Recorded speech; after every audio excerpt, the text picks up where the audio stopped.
Nas montanhas remotas da Turquia, pesquisadores que investigavam uma formação curiosa, em formato de barco, fizeram uma descoberta que despertou o interesse do mundo inteiro. Abaixo da superfície, encontraram estruturas incomuns que levantaram novas perguntas e reacenderam crenças antigas. Será que esse local pode estar ligado à história da Arca de Noé? Embora ainda faltem respostas definitivas, as descobertas despertaram o fascínio de cientistas e historiadores. Venha conosco explorar o que foi revelado e entender por que esse canto silencioso da Turquia pode conter pistas de uma das lendas mais antigas da humanidade. Número 1. A formação misteriosa aos pés do Monte Ararat. À sombra do Monte Ararat, onde picos cobertos de neve se erguem contra o céu turco, um vale tranquilo esconde um segredo que há gerações cativa sonhadores, cientistas e fiéis. Em meio à paisagem acidentada do leste da Turquia, encontra-se a formação do Urupinar, um monte com formato de barco medindo aproximadamente 150 metros, 64 metros de comprimento, que durante décadas alimentou um dos maiores enigmas da humanidade. Será que este é o local onde repousa a Arca de Noé? A história começa nos anos 1950, quando um capitão do exército turco, durante um voo, avistou do alto um contorno curioso desenhado no solo. A silhueta clara de um navio gigantesco, aparentemente encalhado no tempo. Número 2. Imagens que rodaram o mundo. Do alto, os contornos da formação eram inconfundíveis. Um navio colossal, como se estivesse congelado há milênios. A descoberta logo se espalhou pelas vilas vizinhas, atraindo curiosos, e em pouco tempo a atenção da mídia internacional. A emissora britânica enviou uma equipe de filmagem nos anos 1960, e fotógrafos da revista norte-americana escalaram as encostas da montanha, registrando com suas lentes a forma intrigante que se assemelhava às proporções descritas na Bíblia. Número 3. De curiosidade fotográfica a enigma arqueológico. A formação do Urupinar logo deixou de ser apenas uma atração fotogênica. Com o tempo, o local passou a atrair equipes internacionais de cientistas e arqueólogos, cada um determinado a descobrir os segredos por trás daquela estrutura. Entre eles, estava o professor Faruk Kaya, um pesquisador discreto, mas apaixonado, da Universidade Agri Ibrahim Sessa. Número 4. Primeiros passos da investigação científica. Sentado em uma tenda de campo apertada, Kaya relembrou ao jornal Jerusalem Post o momento em que pisou na formação pela primeira vez. Foi como andar sobre a espinha dorsal de uma criatura gigantesca, enterrada sob camadas de lama e tempo. O ar estava carregado de história. Ele e sua equipe começaram pelas etapas básicas: mapeamento, medição e coleta de amostras do solo. Número 5. Medidas impressionantes e ecos bíblicos. As dimensões surpreenderam até os mais céticos. A formação media cerca de 164 metros de comprimento, número que coincide com os 300 côvados citados no Gênesis. A largura e a altura também pareciam seguir os padrões descritos nos textos antigos. O alinhamento é impressionante, declarou Kaya ao jornal turco Hurriyet. Não estamos afirmando que esta é a arca, mas as semelhanças são difíceis de ignorar. Número 6. A geologia levanta novas dúvidas. Apesar das coincidências, a composição geológica do local gerava ainda mais perguntas. A formação era majoritariamente composta de limonita, um tipo de minério de ferro, e parecia ter sido moldada por forças naturais extremas. Mas seria aquilo apenas uma peculiaridade da natureza? Ou o esqueleto fossilizado de uma embarcação antiga? Para tentar responder, a equipe decidiu literalmente escavar mais fundo. Número 7. Uma força-tarefa internacional entra em ação. No ano de 2021, um grupo formado por pesquisadores da Universidade Técnica de Istambul, da Universidade Agri Ibrahim Sessen e da Universidade Andrews dos Estados Unidos uniu forças com um objetivo comum: explorar o interior da formação utilizando ferramentas científicas de última geração. Eles perfuraram o solo antigo e coletaram amostras que, pouco depois, mudariam o rumo da investigação. Número 8. Surpresas sob o microscópio. As análises em laboratório revelaram algo surpreendente. O solo dentro da formação apresentava quase o triplo de matéria orgânica e potássio em comparação com a terra ao redor. Esses dados indicam a presença de madeira decomposta ou outros materiais orgânicos, compatíveis com uma grande estrutura antiga preservada pela lama, explicou o pesquisador Andrew Jones à emissora norte-americana. E as surpresas não pararam por aí. Número 9. Radar revela estruturas ocultas. Usando radar de penetração no solo, a equipe de Jones detectou um mundo oculto sob a superfície. Os escaneamentos mostraram espaços semelhantes a túneis, camadas que lembravam conveses e formas angulares que evocavam de forma assustadora a descrição bíblica da arca. É exatamente o que você esperaria encontrar se fosse um barco feito por mãos humanas, disse Jones à emissora cristã, com uma mistura de empolgação e cautela. Número 10. Sinais de uma antiga enchente.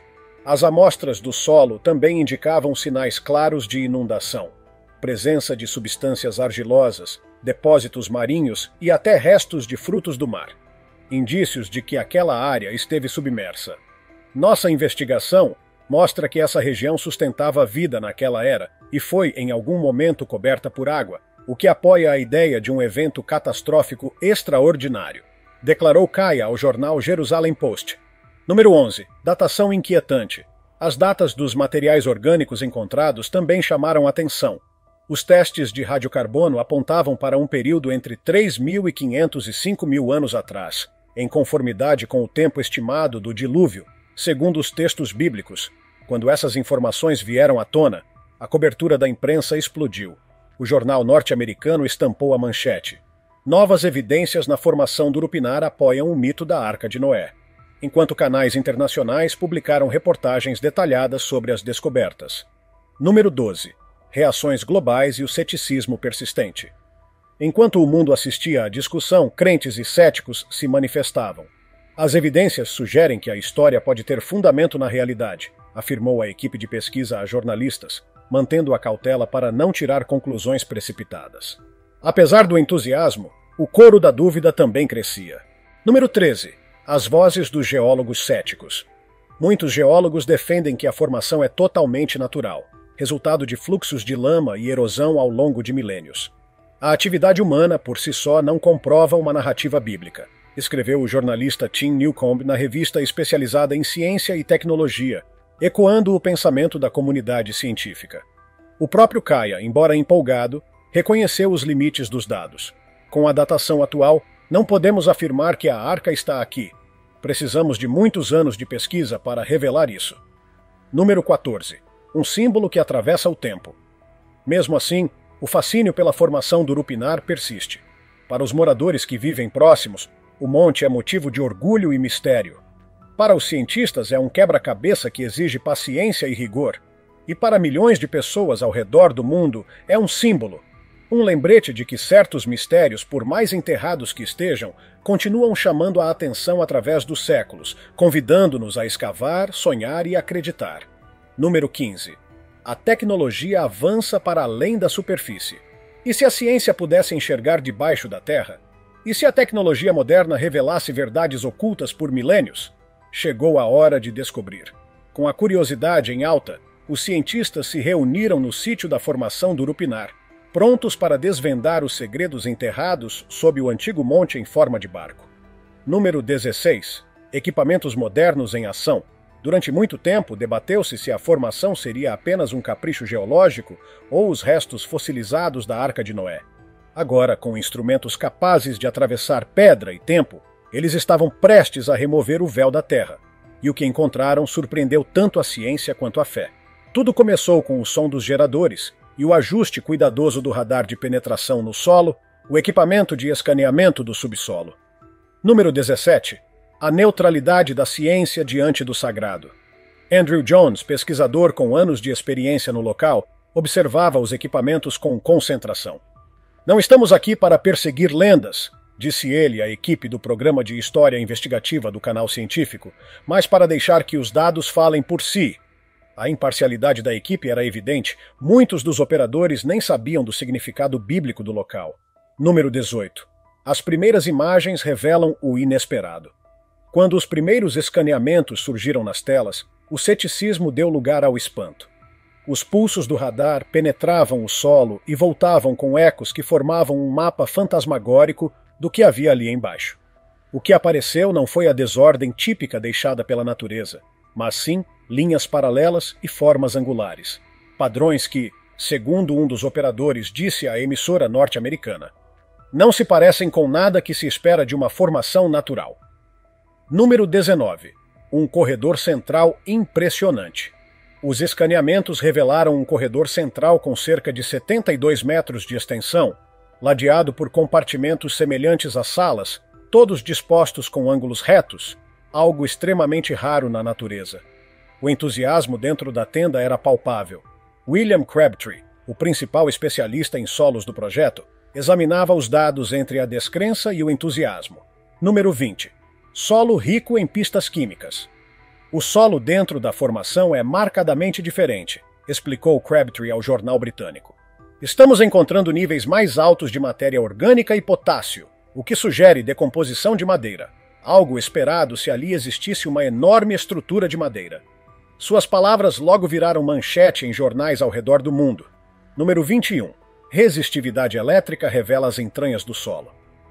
Mas foram os escaneamentos por resistividade elétrica, outra tecnologia de ponta, que realmente eletrizaram a equipe.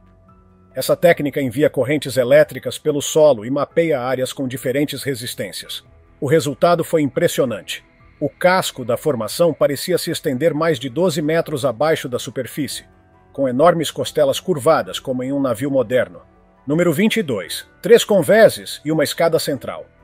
Foram identificados 3 convéses distintos, separados por o que parecia ser uma escada central com plataformas, tudo combinando com o projeto bíblico da arca.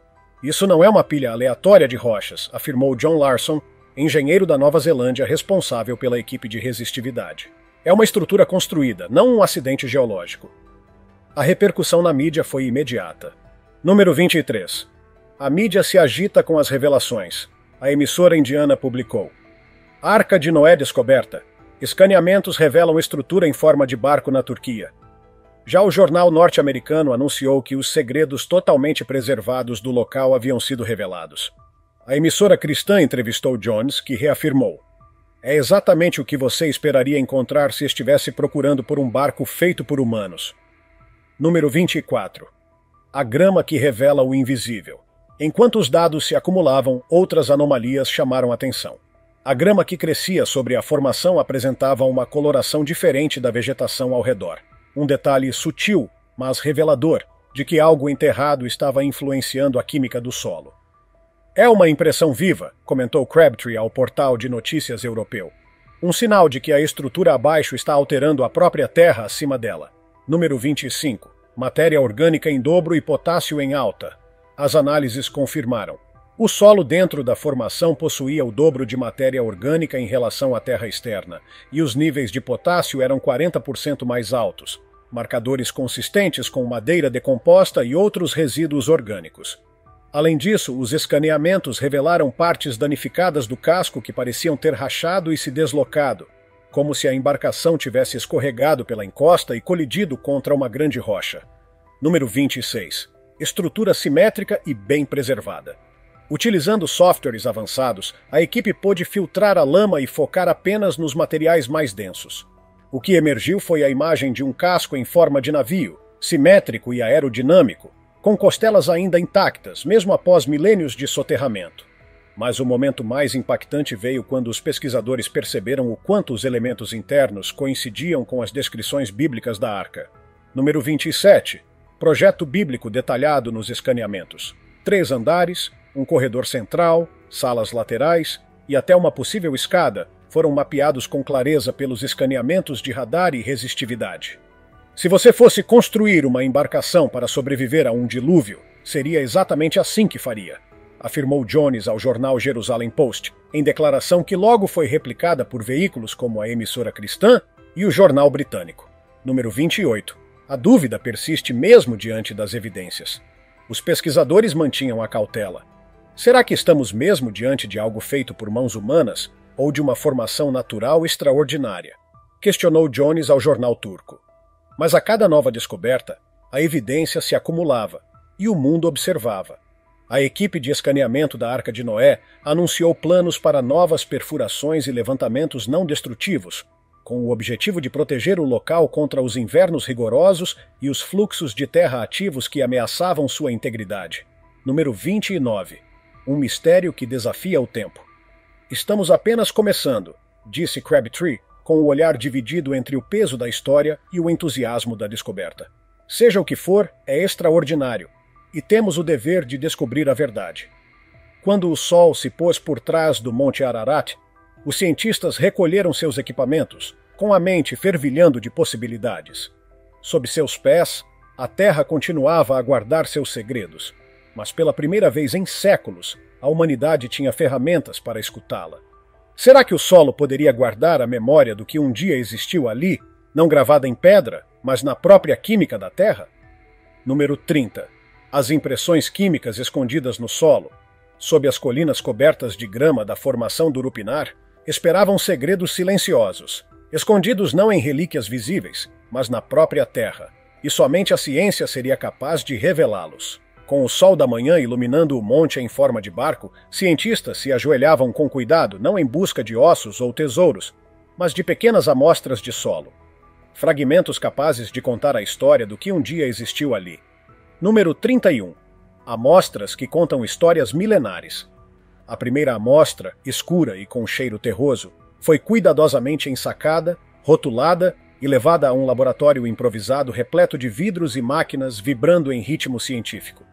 Os pesquisadores trabalhavam em silêncio, quebrado apenas por murmúrios de antecipação.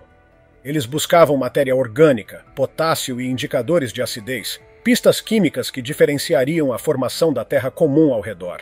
Seja uma obra da natureza ou uma construção ancestral esquecida, ela nos desafia a olhar além das certezas, a escutar o que a Terra sussurra e a manter viva a busca por respostas. Talvez nunca saibamos com absoluta certeza se ali repousa a lendária Arca de Noé. Mas a verdadeira grandeza dessa história não está apenas no que está enterrado, e sim no que ela desperta em nós. Curiosidade, debate, fé, ceticismo. E, acima de tudo, o desejo humano de entender quem somos e de onde viemos. Porque, no fim das contas, é isso que os grandes mistérios fazem. Nos lembram de que ainda há muito a ser descoberto. E de que, às vezes, as perguntas são tão valiosas quanto as respostas. Estas são uma das mais incríveis descobertas arqueológicas já feitas pela humanidade. O sudário de Turim poderia ter sido apenas um pedaço ordinário de tecido de linho, não fosse pela imagem que apresenta. Você vê, o rosto estampado neste tecido disse retratar a semelhança de Jesus Cristo. Alega-se que essa imagem foi criada quando Jesus Cristo foi crucificado. Para cristãos ao redor do mundo, o sudário seria uma peça incrivelmente significativa de evidência se fosse encontrada verdadeira e verificada. Apesar de séculos sendo o centro de intrigas, o sudário permanece misterioso e cheio de perguntas. Pesquisadores acreditam que sua história e origem remontam ao século XIV, quando fez sua primeira aparição documentada na França, mais precisamente em 1353. O verdadeiro ponto de virada na história do sudário veio em 1898, quando foi fotografado pela primeira vez por Secondo Pia. Os negativos revelaram um detalhe surpreendente. A imagem do sudário apareceu mais detalhada e realista em sua forma negativa, reacendendo o interesse e a especulação sobre suas origens. Infelizmente, as descobertas sobre este tecido parecem se contradizer. Testes de datação por radiocarbono conduzidos em 1988 por 3 laboratórios independentes mostraram que o sudário datava entre 1260 e 1390, o que significa que não era antigo o suficiente para ter sido o pano de sepultura de Jesus. No entanto, essa conclusão estava longe de ser o fim da história. Críticos do teste de datação apontaram para uma possível contaminação e a possibilidade de que as amostras testadas fossem de um reparo medieval, e não do tecido original, argumentando que esses fatores poderiam ter distorcido os resultados da datação. E assim, até hoje, a verdade por trás do sudário de Turim permanece um mistério. Desenterrado de um naufrágio próximo à ilha grega de Anticítera em 1901, este dispositivo tem confundido e maravilhado cientistas, historiadores e aficionados por tecnologia igualmente. Imagine um complexo computador antigo grego, movido à mão, datando de cerca de 100 anos antes de Cristo a mais de 2000 anos. O mecanismo de Anticítera, com seu intrincado sistema de engrenagens e mostradores de bronze, desafia nossas percepções sobre a tecnologia antiga. Antes de sua descoberta, uma sofisticação tão grande em engenharia mecânica não era acreditada existir até o período medieval, séculos mais tarde. Este dispositivo, no entanto, utilizava uma série de mais de 30 engrenagens de bronze entrelaçadas para criar um modelo do céu para fins astronômicos. Ele podia prever eclipses, acompanhar o calendário lunar e seguir os caminhos do Sol e da Lua através do zodíaco. Seu propósito exato e como isso foi feito permanecem um mistério. Alguns especulam que poderia ter sido ligado a figuras históricas renomadas como Arquimedes ou Hiparco. Embora amplamente estudado, ainda temos muito a aprender sobre este curioso mecanismo. A recente revelação de pedras notáveis encontradas nas profundezas de Mano, no Congo, despertou intriga e fascinação globais. Essa descoberta cativante aconteceu através de um vídeo amplamente divulgado na internet, onde habitantes locais tropeçaram nessas pedras peculiares e desvendaram um fenômeno verdadeiramente surpreendente. Ao pressionar essas pedras juntas, faíscas irromperam, remetendo ao deslumbrante espetáculo testemunhado durante a soldagem de metais. Essas pedras possuem uma beleza enigmática, caracterizada por sua aparência brilhante e nebulosa, e um poder inexplicável que desafia o entendimento convencional. À medida que o vídeo se espalhava pela internet, iniciou-se uma enxurrada de especulação e conjectura. Alguns entusiastas traçaram paralelos entre essas pedras e o metal vibranium fictício ilustrado nos quadrinhos e filmes do Pantera Negra, acendendo visões de maravilhas futurísticas. Outros ponderaram se essas pedras abrigavam minerais ou elementos não descobertos, insinuando potenciais revelações científicas revolucionárias. Um vídeo particularmente intrigante exibiu uma pequena pedra conectada a uma lâmpada por fios, supostamente iluminando a lâmpada com apenas uma fração dessas pedras, capaz de alimentá-la por incríveis 72 horas. Talvez a demonstração mais surpreendente capturada no vídeo ilustre duas pedras maiores soldando efetivamente uma ferramenta juntas, uma proeza que parece desafiar as leis fundamentais da energia. No entanto, em meio ao espanto e maravilha, permaneceu o ceticismo.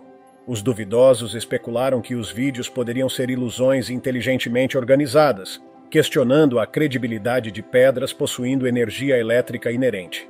Especialistas aconselharam contra conclusões precipitadas, sugerindo explicações alternativas, como a implementação de fontes de energia externas ou técnicas sofisticadas de edição de vídeo, lançando dúvidas sobre a autenticidade desses fenômenos eletrizantes. Uma descoberta notável foi desenterrada, coberta tanto de mistério quanto de gelo. Máscaras funerárias antigas, cada uma contando uma história tão arrepiante quanto os ventos siberianos. Esculpidas com precisão meticulosa e adornadas com designs intrincados, essas máscaras surgiram de montes funerários milenares, atuando como testemunhas silenciosas de rituais há muito esquecidos. Criadas com uma arte inegável, essas máscaras oferecem um vislumbre assustador das crenças do pós-vida de uma cultura antiga e enigmática. Porém, não é apenas sua beleza que cativa, mas também as irregularidades em seu artesanato e símbolos que acendem a controvérsia entre historiadores e arqueólogos. À medida que os especialistas se aprofundam no mistério, perguntas abundam. Quem eram os indivíduos por trás desses rostos? Por que algumas máscaras desafiam a iconografia conhecida das tribos siberianas? Esses artefatos poderiam ser remanescentes de uma civilização siberiana perdida? Uma que poderia potencialmente remodelar nosso entendimento da história eurasiática antiga? No entanto, em meio à empolgação dessa descoberta revolucionária, há sussurros de dissensão. Certas forças preferem que essas máscaras permaneçam enigmáticas, temendo as revelações que possam trazer. Ainda assim, a beleza de desvendar os segredos escondidos nessas máscaras funerárias antigas prova ser irresistível demais para aqueles determinados a descobrir a verdade. De acordo com a Bíblia cristã, a Arca da Aliança é um baú de madeira coberto de ouro que contém as 2 tábuas de pedra dos 10 mandamentos, bem como a vara de Arão e um pote de maná. No livro do Êxodo, a arca simboliza a promessa de Deus ao povo de Israel. Este artefato pode ser rastreado há mais de 3.000 anos, por volta do 13º ou 14º século a.C., quando os israelitas, tendo fugido do Egito, vagavam pelo deserto. Durante esse tempo, segundo o livro sagrado, Deus instruiu Moisés a construir a arca como um recipiente para a aliança ou lei dada no Monte Sinai. Feita por Bezalel, a arca era de madeira de acácia e revestida com ouro, tendo 2 querubins de ouro em seu topo. Ela foi abrigada no santuário interior do tabernáculo e, posteriormente, no Templo de Jerusalém, construído pelo rei Salomão. A arca não era apenas uma testemunha silenciosa das andanças dos israelitas no deserto. Desempenhou um papel central em vários eventos descritos na Bíblia. Era carregada à frente dos israelitas durante suas conquistas, liderando o caminho na travessia do Rio Jordão e na Batalha de Jericó. Acreditava-se que a arca possuísse poderes extraordinários, causando a queda das muralhas de Jericó e trazendo infortúnio aos filisteus quando a capturaram.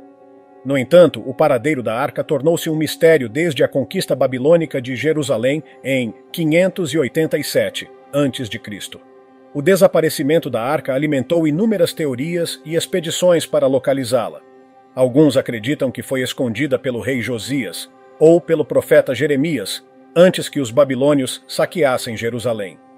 Outros especulam que acabou na Etiópia, onde a Igreja Ortodoxa Etíope afirma que reside na Capela da Tábua, perto da igreja de Nossa Senhora Maria de Sião, em Axum. No entanto, ninguém fora do sacerdócio da igreja tem permissão para vê-la, deixando a reivindicação não verificada. Se descoberta, a arca estaria entre os artefatos mais significativos e grandiosos conhecidos pelo homem. No coração da Espanha, escondido dentro das cavernas de Altamira, encontra-se um notável espetáculo de arte pré-histórica. Essas antigas cavernas exibem um espetáculo de tirar o fôlego que nos transporta de volta a uma época em que nossos primeiros ancestrais vagavam pela terra, capturando cenas de búfalos americanos, cavalos e deixando para trás suas impressões de mãos como um marco de sua presença. Descoberta no final do século XIX por Marcelino Sanz de Saltuola e sua filha, a autenticidade dessas pinturas rupestres provocou intenso debate entre os estudiosos. Muitos acharam difícil acreditar que humanos pré-históricos pudessem criar obras de arte tão intrincadas e avançadas. Alguns até descartaram as pinturas como falsificações inteligentes, projetadas para enganar e desviar. No entanto, conforme pinturas semelhantes em cavernas foram descobertas por toda a Europa, o ceticismo deu lugar ao assombro. A complexidade e habilidade demonstradas nessas obras de arte antigas silenciaram os duvidosos. Ainda assim, não se pode deixar de se perguntar o que poderia ter acontecido se essa descoberta impressionante não tivesse sido cuidadosamente documentada. Sem a evidência das habilidades artísticas sem paralelo de nossos ancestrais imortalizadas nas paredes dessas cavernas, seu domínio poderia ter sido relegado a meras histórias sussurradas, descartadas como parábolas. Na década de 60, pesquisadores da Universidade de Chicago e da Universidade de Istambul descobriram Göbekli Tepe, mas, ao invés de ser estudado, o local foi amplamente ignorado. Sem dúvida, isso se revelou um grande erro. Foi apenas em 1994 que as escavações começaram, graças ao arqueólogo alemão Klaus Schmidt. Esse foi o início da revelação de Göbekli Tepe, uma estrutura que pode ser o primeiro templo do mundo. O local aparenta ser apenas mais uma colina no sudeste da Turquia, mas na verdade é uma construção feita pelo homem, mais antiga que Stonehenge e as pirâmides egípcias, datando de 11.600 anos atrás. Antes do estudo e escavação de Göbekli Tepe, acreditávamos que os humanos começaram como caçadores-coletores. Dependíamos da caça e da coleta, e então aprendemos a cultivar, nos estabelecer, construir comunidades e, conforme essas comunidades cresciam, eles construíam templos e monumentos. Contudo, a descoberta deste templo antigo muda essa narrativa. Em uma época em que algo tão simples quanto a agricultura não estava estabelecido, a construção de Göbekli Tepe é uma surpresa. Por que as pessoas da época se deram ao trabalho de criar um complexo massivo com pilares de pedra com mais de 6 metros de altura e pesando até 10 toneladas? Qual a importância deste local? Além disso, como fizeram isso sem registros escritos daquela época, não temos como responder a essas perguntas. Um local cerimonial? Um simples lugar para se reunir com outros caçadores? A verdade por trás de Göbekli Tepe poderia mudar a história da humanidade. A antiga civilização do Egito tem cativado a humanidade por séculos, com seus governantes enigmáticos deixando para trás um legado que continua a nos intrigar até hoje. Entre esses governantes, uma figura se destaca. Akhatã, originalmente conhecido como Amenhotep IV, reinou por volta de 1353 antes da Era Comum. e é talvez mais conhecido como o pai do famoso jovem faraó, rei Tutankhamon. O que torna Akhatã particularmente fascinante é o mistério que envolve seu último local de descanso. Em vez de um, há 3 túmulos associados a ele. O primeiro, inicialmente confundido por pertencer a uma era diferente, foi descoberto em 1887, no Vale dos Reis, por Giovanni Battista Boni. Mais tarde, a equipe de Akhatã sugeriu que este poderia de fato ser seu túmulo, datando-o de seu reinado por volta de 1353, antes da Era Comum. Outro túmulo, localizado na cidade capital de Akhatã, foi encontrado em 1907. Apesar de ter sofrido danos, continha artefatos e relevos retratando Akhatã, sua rainha Nefertiti e suas filhas. Artefatos ligados à sua segunda esposa, Kia, e seu famoso filho, Tutankhamon, também foram desenterrados nas proximidades, insinuando uma conexão real. Cerca de 1070 dessas antigas espadas foram encontradas espalhadas pela Europa, desde a Escandinávia até as margens do rio Volga. Apesar de aparentarem ser comuns, são renomadas por serem as melhores espadas já criadas, conhecidas como as espadas Ulfberht. Essas armas, que remontam à era viking, estão envoltas em mistério. Sabemos que essas espadas foram feitas de aço de crisol, um material com alto teor de carbono. Seu material e a forma como foram forjadas estavam séculos à frente de seu tempo na Europa, com uma qualidade que não seria vista novamente até a Revolução Industrial. Mas como esses ferreiros da era viking chegaram a tal conhecimento metalúrgico avançado? Arqueólogos acreditam que o segredo dessas espadas reside nas rotas de comércio que se estendiam muito além das terras natais vikings, possivelmente alcançando o Oriente Médio ou o sul da Ásia, onde a técnica para criar tal aço já era conhecida. O alto teor de carbono no aço das espadas Ulfberht as tornou excepcionalmente fortes e flexíveis comparadas a outras espadas da época, capazes de serem ao mesmo tempo afiadas e resilientes em batalha. Outra peculiaridade dessas espadas é a inscrição nelas, que lê aproximadamente Ulfberht, daí seu nome. Isso sugere um único fabricante ou possivelmente uma oficina marcada com esse nome. No entanto, variações na qualidade e autenticidade das espadas encontradas com esta inscrição sugerem que, enquanto algumas eram autênticas, outras eram imitações. Gunung Padang, na língua indonésia, traduz-se como Montanha da Luz ou Montanha do Esclarecimento. Esta localização chamou a atenção de pesquisadores no início do século XX, mas não foi até anos recentes, particularmente de 2010 em diante, que o sítio ganhou significativa atenção internacional. O local consiste em uma série de terraços de pedra e colunas situados no topo de uma colina, a cerca de 884 metros acima do nível do mar. Datações por carbono e levantamentos geoelétricos sugerem que o sítio pode ter mais de 20 mil anos, tornando-o um dos sítios megalíticos conhecidos mais antigos do mundo. Essa datação desencadeou um acalorado debate entre os acadêmicos, com alguns sugerindo que essas descobertas poderiam reescrever nosso entendimento da civilização humana pré-histórica, particularmente no Sudeste Asiático.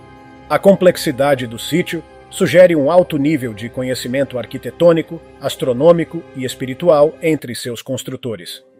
Algumas teorias propõem que Gunung Padang não era apenas um assentamento, mas um importante centro cerimonial, possivelmente ligado às crenças súndias antigas. O arranjo das pedras, algumas pesando várias toneladas, indica um design deliberado, provavelmente com significado religioso ou cultural, ainda não totalmente compreendido. No entanto, a verdadeira idade e propósito de Gunung Padang permanecem como assuntos de pesquisa e debate contínuos. Se a verdade for confirmada, isso poderia muito bem mudar a história. Em 1938, arqueólogos descobriram algo incrivelmente deslocado durante escavações perto de Bagdá, no Iraque. Baterias que remontam a mais de 2000 anos atrás. No entanto, essa bateria não se assemelha em nada às que usamos hoje. É um pequeno jarro de argila que, à primeira vista, não parece ser grande coisa, mas dentro dele contém um cilindro de cobre que envolve uma vara de ferro.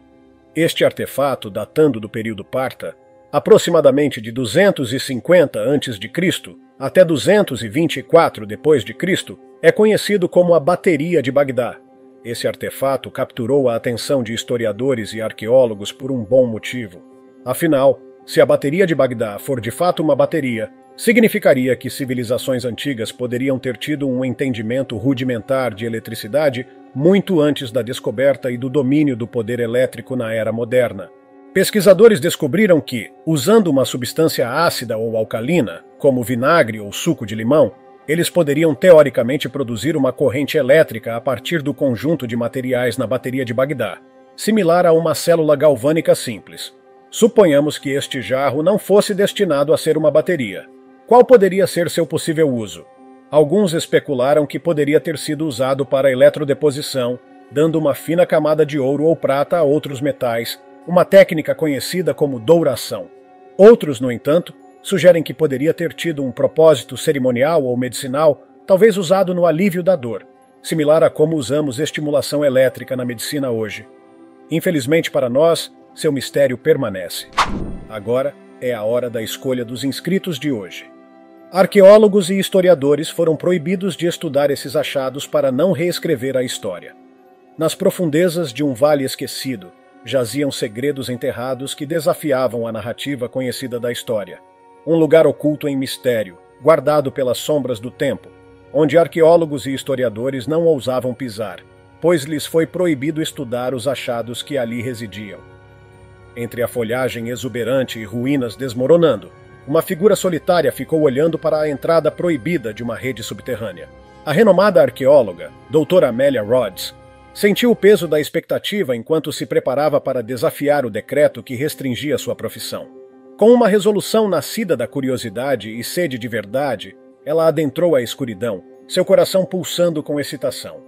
Iluminada pelo brilho tênue de sua tocha, descobriu artefatos que falavam de uma história há muito apagada dos anais do tempo. Relíquias de uma civilização muito mais avançada do que qualquer uma conhecida pelos estudiosos modernos. Entre os artefatos, a doutora Rhodes descobriu uma série de tabletes intrincadamente esculpidos, cada um carregando símbolos criptográficos e inscrições enigmáticas. Porém, à medida que se aprofundava nos textos proibidos, ela percebeu as implicações de suas descobertas, ameaçando reescrever o próprio tecido da história. O que levou a doutora Amelia Rhodes a desafiar o decreto que proibia o estudo dos achados proibidos? Que segredos os artefatos desenterrados pela doutora Rhodes guardam e como eles mudaram nossa compreensão da história? Deixe-nos saber seus pensamentos e comentários abaixo. Ricardo III está entre as figuras mais renomadas da Europa. Seu reinado como rei foi envolto em drama, ainda mais sensacionalizado e popularizado pelo grande escritor William Shakespeare. Ricardo III, dentre os antigos reis da Inglaterra, pereceu em batalha em 1485. Mas desde sua morte, seus restos foram enterrados e esquecidos. Isso até 2012, quando arqueólogos descobriram os restos de um homem sob o estacionamento de uma cidade em Leicester, Inglaterra. Esta descoberta resolveu um mistério de 500 anos sobre o local de descanso final do rei Ricardo III. A descoberta veio quando eles desenterraram um esqueleto marcado por cicatrizes de batalha com anormalidades na coluna, enterrado em uma sepultura não marcada e escavada às pressas. A condição da coluna era particularmente reveladora, pois registros históricos mencionam que Ricardo III tinha uma corcunda, embora este termo possa não ter descrito com precisão a condição do rei. O momento da verdade chegou com a análise de DNA. O DNA do esqueleto foi comparado ao de descendentes vivos da família de Ricardo III, confirmando a identidade dos restos com quase certeza. Datação por radiocarbono apoiou ainda mais as evidências, colocando a data da morte do indivíduo em torno do tempo em que Ricardo III caiu na Batalha de Bosworth Field. O novo enterro de Ricardo III na Catedral de Leicester em 2015, acompanhado de todas as honras e com grande interesse público, marcou o capítulo final desta história notável. Construída por volta do ano de 1100 d.C., esta pirâmide guarda em suas paredes de pedra um enigma auditivo cativante.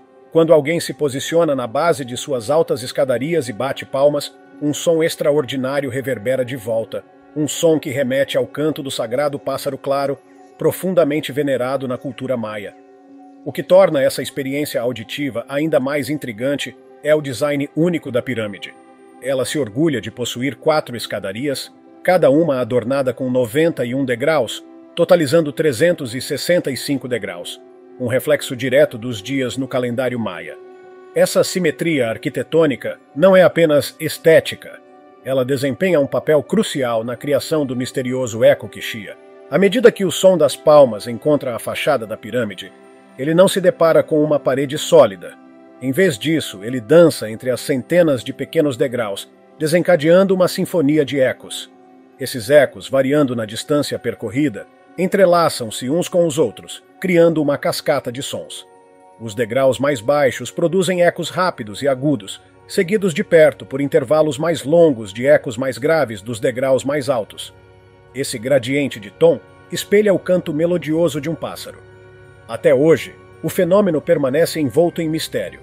Essa característica do canto foi uma mera coincidência do design arquitetônico, ou uma criação deliberada pelos antigos construtores? A resposta nos escapa, adicionando mais uma camada de intriga a esta fascinante pirâmide no coração do México. No coração da região do Aro, no México, jaz uma história fascinante que desafia as crenças convencionais e atrai os curiosos para uma jornada em busca da verdade.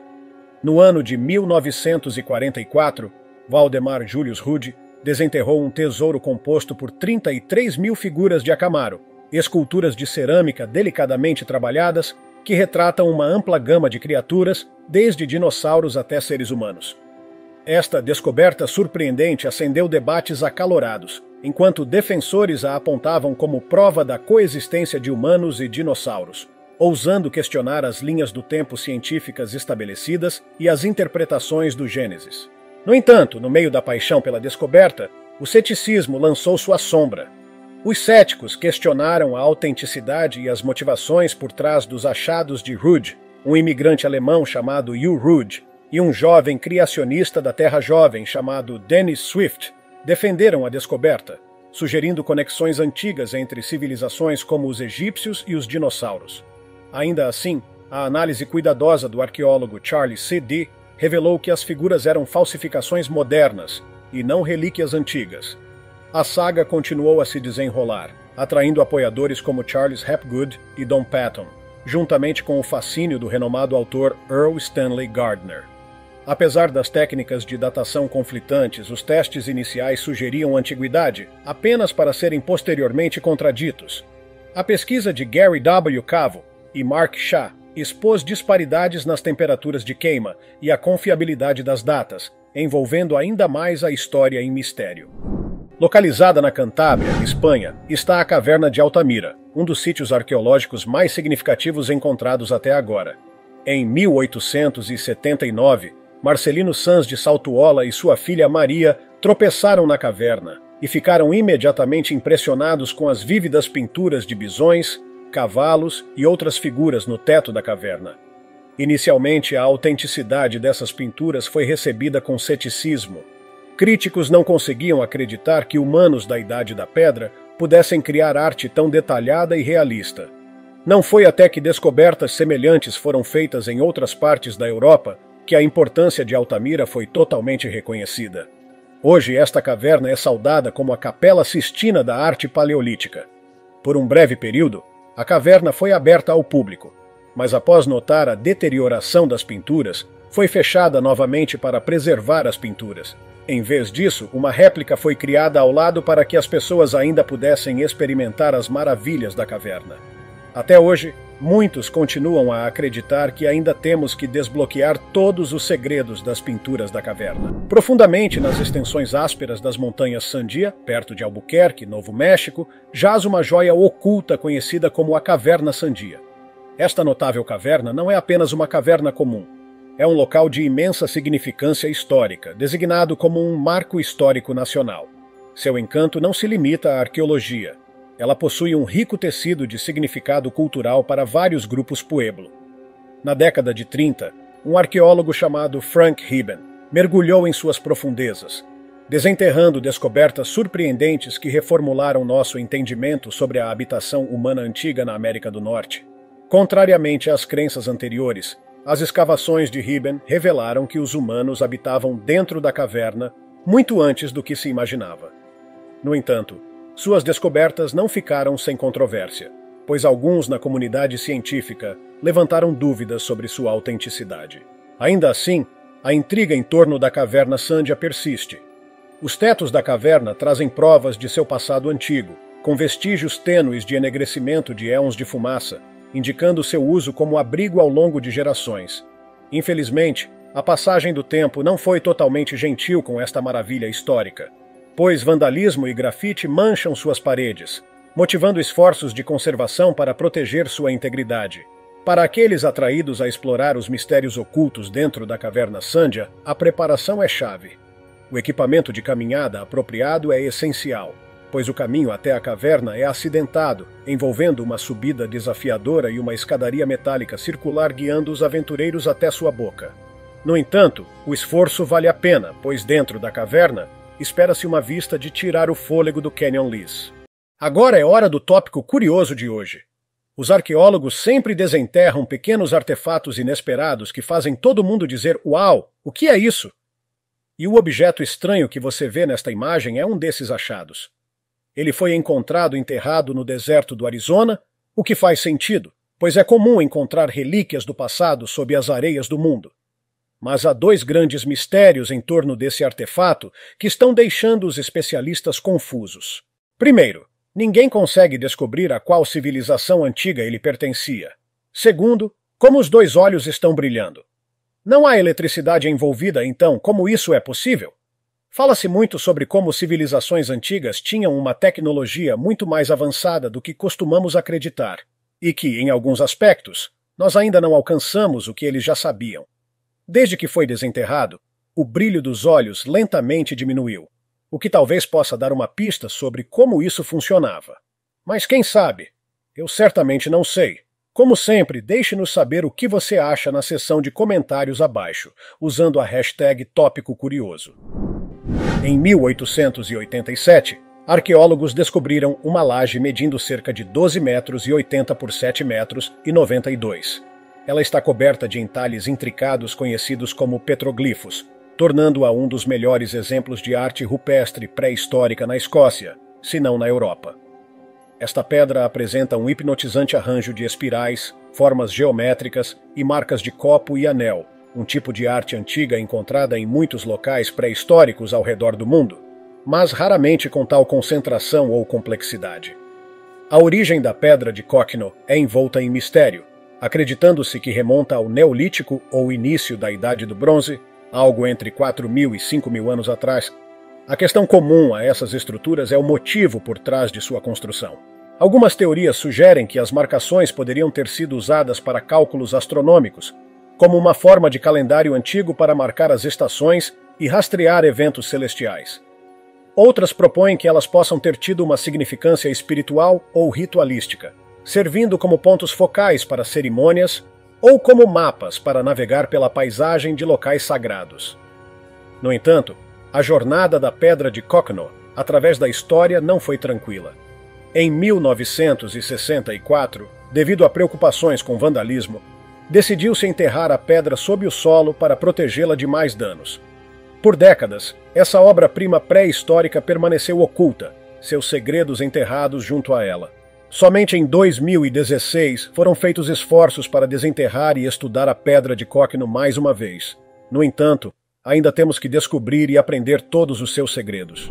No abraço sombrio dos anos 1880, desdobrou-se uma revelação arqueológica espantosa, acendendo a curiosidade e o maravilhamento entre um grupo de americanos audaciosos.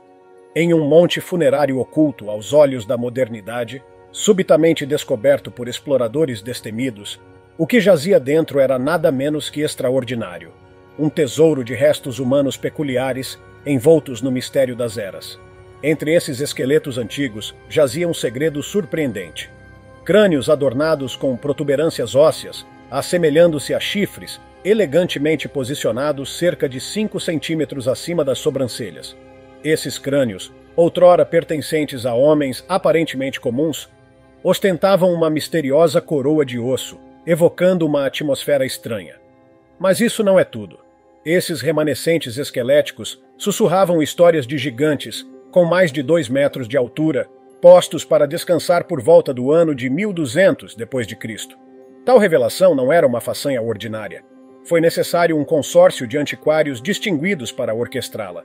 Entre eles destacava-se o Dr. G.P. Dono, um dignitário do estado da Pensilvânia, ao lado de A.B. Skinner, um explorador destemido vindo do Museu de Investigação Americano, e W.K. Moorhead, da Academia Phillips em Massachusetts. Curiosamente, essa não foi a primeira vez que tais enigmas surgiram na América do Norte. Ao longo do século XIX, crânios semelhantemente surpreendentes emergiram em vários locais, como Wellsville, Nova York, e um hamlet de mineração perto de El Paso, Texas. Historicamente, chifres simbolizavam poder, adornando figuras lendárias como Alexandre, o Grande, e até figuras bíblicas como Moisés. Provavelmente você já está familiarizado com as estátuas de Rapa Nui, as imensas cabeças que dominam a Ilha de Páscoa. Essas estátuas fazem parte de um mistério. Contudo, o rongorongo é outro enigma. Rongorongo consiste em listas de centenas de glifos, incluindo representações de figuras humanas, animais, plantas e formas geométricas, gravados em tábuas de madeira. Descobrimos essa forma de escrita na ilha por volta do século XIX. No entanto, suas origens podem ser rastreadas até 1722, talvez até antes. A descoberta do rongorongo é geralmente atribuída a Eugène Ayrault, um missionário leigo francês que relatou ter visto os glifos em 1864. Desde então, vários pesquisadores tentaram decifrar o script, com teorias variando de calendários lunares a registros genealógicos e narrativas da mitologia da ilha. Apesar desses esforços, o rongorongo permanece indecifrado, deixando-nos com mais perguntas do que respostas sobre as pessoas que o criaram. Diferente de qualquer coisa da cultura polinésia, essas inscrições sugerem uma forma de escrita ou proto-escrita que poderia desvendar os segredos do passado da Ilha de Páscoa. Um dos maiores desafios na decifração do rongorongo é a falta de um equivalente à Pedra de Roseta, um texto bilíngue ou trilíngue que poderia fornecer uma comparação direta entre o rongorongo e uma língua conhecida. Além disso, o impacto catastrófico do contato europeu na população da Ilha de Páscoa levou à perda daqueles que poderiam ler os glifos, silenciando a tradição oral que poderia ter preservado seu significado. No final dos anos 1800, uma descoberta notável foi feita perto de Los Lunas, Novo México, um lugar envolto em mistério e história. A Montanha Escondida, a cerca de 56 quilômetros da agitada Albuquerque, guardava um segredo que confundiria e intrigaria os estudiosos por anos a vir. Foi aqui que uma imensa rocha conhecida como a Pedra Decálogo de Los Lunas se erguia silenciosa, mas poderosa, ostentando marcas que pareciam ecoar o antigo roteiro hebraico. Essas marcas, como uma versão condensada dos sagrados 10 mandamentos, foram gravadas na superfície da pedra, insinuando uma conexão com um passado distante. Em 1933, o professor Frank Hibben, um entusiasta ávido por relíquias antigas, deparou-se com esta rocha enigmática. Suas origens remontam aos anos 1800, quando um jovem caçador de tesouros a descobriu pela primeira vez.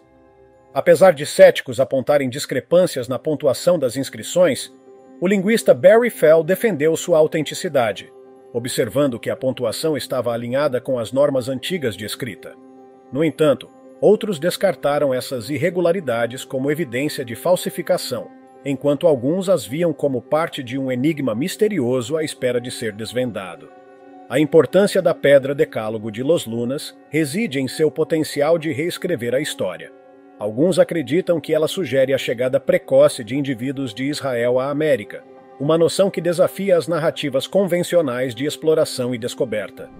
Em 2011, a anomalia do Mar Báltico foi descoberta pela equipe Ocean X, um grupo de caçadores de tesouros suecos, enquanto procuravam por um antigo naufrágio.